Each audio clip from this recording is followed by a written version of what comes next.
wanna know about the mystery of flight. You wanna hear about the scene done right.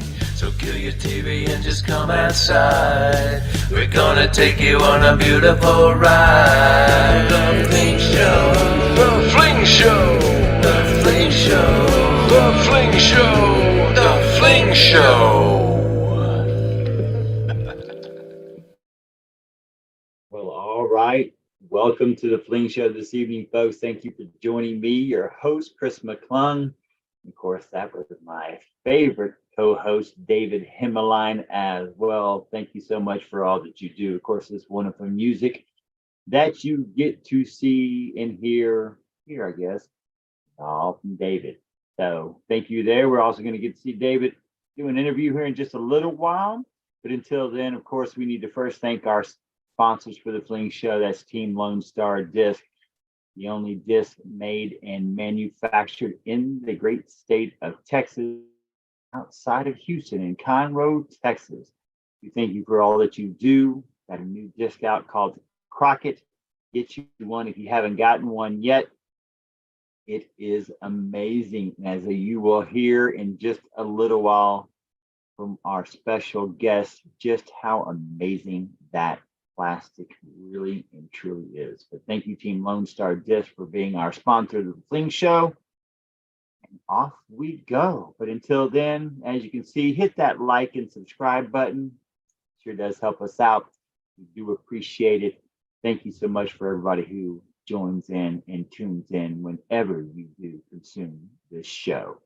So, big happenings coming up next weekend, not this Saturday, but the following June 24th. Yes, sir. That's going to be the third leg of the minor league disc golf tour. Ooh, it'd be nice if I gave that backdrop first. The minor league disc golf tour, the 2 prayers and 1 putt, where sinners become saints. That is going to be at Grace Point Church, June the 24th. Sign up is live on Disc Golf Scene as well. We also want to thank the proud sponsors of that tour, Prodigy Disc Golf and Southern Star Brewing. Southern Star, also Conroe, Texas. We like to stay local. Really appreciate everything that you do down here for disc golf. And yeah, it's just going to be an amazing time. Third part of minor league disc golf tour, where baggers do not rule. Once you win, the rule is baggers move up. And that is me this week. I'll be moving up.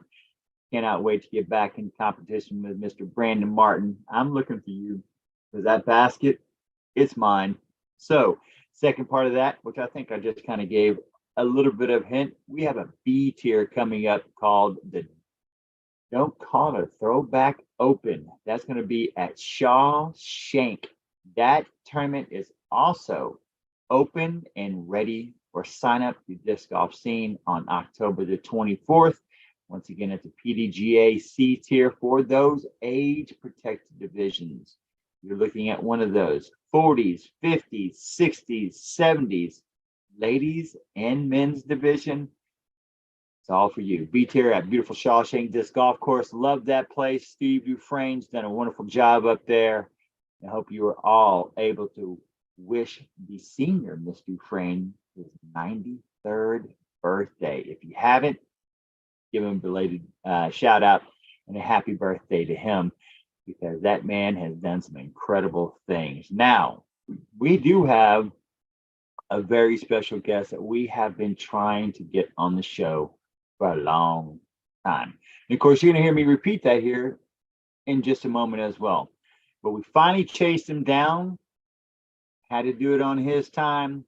We did not mind. But we finally got him. For you folks, David Himmeline and I got to get a hold of Mr. One and Only. Yes, sir. Oh, man, today, cannot believe it. We finally corralled him in. We got him on the show. Mr. Emerson Keith himself from Team Lone Star Disc is joining us finally from his home in Dallas, Texas. Emerson, how you doing today? I'm doing good, guys. Thanks for having me. You bet. Well, thank you for coming on the show. When you see this shot right here, what's the first thing that comes to your mind? Motivation, probably. You know, I mean, I'm not just out there throwing discs for fun. I mean, I am out there because I'm throwing discs for fun, but I'm also out there because it's my job and that's what I'm good at. So I came home, and I would say about a week later, our daughter was born, and we were doing the baby pictures with her, and jokingly when she was born, we said she could fit in that thing. So we ended up just putting her in it for a photo. We got our daughter in dance classes and swim lessons, and so it's hard to just pack up and leave for the week or even 2 weeks for them right now. So I've just been going out and then coming back, and we've been making it work. What has it really meant to you this season? I mean, it really just kind of validated my decision to continue with professional disc golf over all these years and go through all the struggles and the grinding that it takes to be a touring golfer. So it really just put validation on what I've been working so hard for. What's it like out there, you know, where you really, I know you have signed a contract when you play the tour. Do you feel obligated to go sign everything? Do you like talking and mingling with the crowd? Is it taxing? Is it like, man, I just need to go home, you know, whatever? Sometimes it just kind of depends on how long the day was, but I mean, you also have to think, like, I might not have a job if it wasn't for all these people supporting disc golf and loving disc golf and coming out to the events. So you, like, I think about it that way, and I also think about it like, well, when big tournaments came to my town, I was the same person that wanted Paul McBeth's autograph.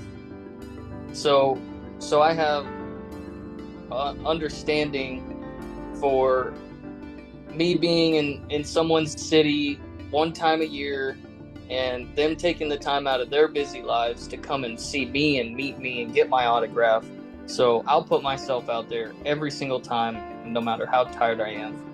I'm out there promoting myself and promoting Lone Star, because I want everyone to know what Lone Star is. Because, like, we were just I just went to Michigan. They didn't have any Lone Star. Like, no one has Lone Star up there. So I had a box of 100 sent with me, and one of the Ranger team guys came up to the course. This is actually really cool. I didn't even know he was going to be there.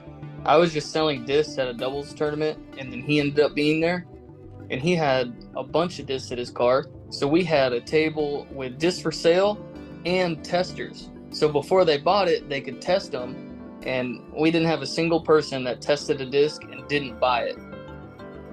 They all loved it. Yeah. So I love spreading the Lone Star plastic around the country and getting it in people's hands, because it's changing people's games.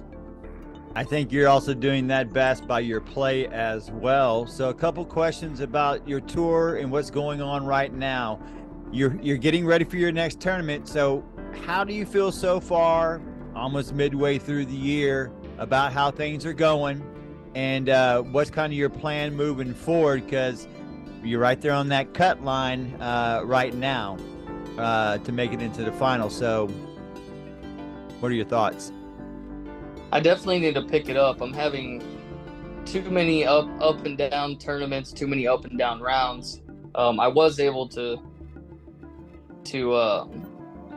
play 3 good rounds at OTB and take down that tournament, and that's great. But you look at my other events, I'm finishing in like 30th, 40th, 50th. I even have like 60th, 90th. That's just unacceptable. I have been dealing with some rotator cuff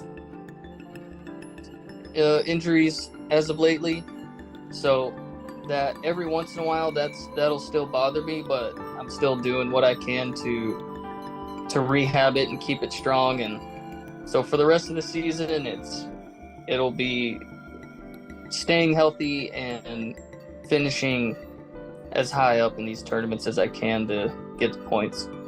How do you describe your putting style, and how did you derive your putting style? How did that come about? Because it's kind of unique. Yeah, so people ask me for putting advice, and the first thing I say is, do not putt like me. Don't try to putt like me. I think that I slowly developed. I started playing disc golf when I was 2 years old. Whoa. So Wow. when you're 2 to 10, the disc is way too big to just don't throw a normal putt like in front of your body. Your arm wouldn't be able to stretch out at all because your arm's already straight pretty much when you're that little, trying to hold the disc like at your belly and putt straight. So I think just to make it work, I would go to my side so I could get more swing out of it and get a longer putt out of it. And I've been doing it my whole life, so I've never thought anything of it.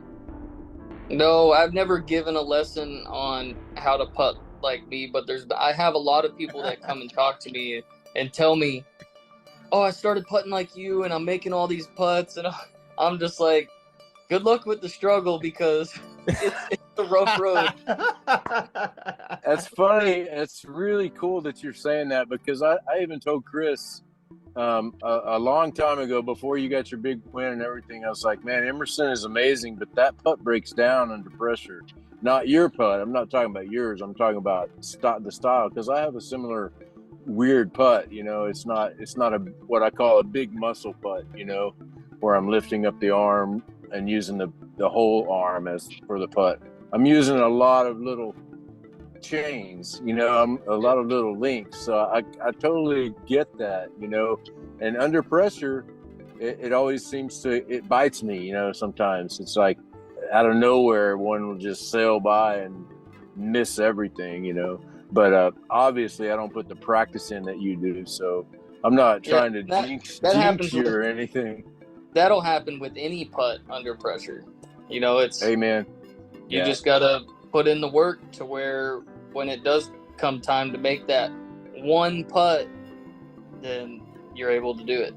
Well, Emerson said something about it can happen to anybody. We watched Conrad last week, you know, do it on the final hole, the second to the last round going into the final, and took like a double or something. I don't know. And it was all putting. And it was just so unusual to watch somebody that's so, you know, great at that, you know, just for the wheels to fall off. I mean, it happens. I used to have this nightmare before tournaments where I would have this thought, theoretically, I might not ever make another putt in my life. It's possible, you know, and I used to hate that thought, you know, like get that out of my head. You know, it's just fear. I would be going straight to the backyard to putt if I ever thought that. And I did. I was a junkie. Yeah. When you're out on the tour, what's your practice routine? Do you just take it easy and just study the course, or do you hit it hard? So usually we're hitting it pretty hard at early in the week, and then we I dial off as we get closer and closer to the tournament. So if I'm gonna do my heaviest day of practice, that'll probably be like a Monday or Tuesday, and then I'll slowly dial it back, and then just play one round on the day before the tournament. Oftentimes, I don't think a lot of people think about the injuries that disc golfers run into, and while you're on tour, it's not like you have the ability just to go walk into places and get things fixed. So how do you deal with these injuries? And this is something that reoccurs over time during the year for you. So the way we have a trainer on tour with the pro tour, we have a trainer. So he's there to not diagnose us, but give us advice. And most of the injuries that you see on tour are just strains. So with just stretching and rehab, those can be fixed. But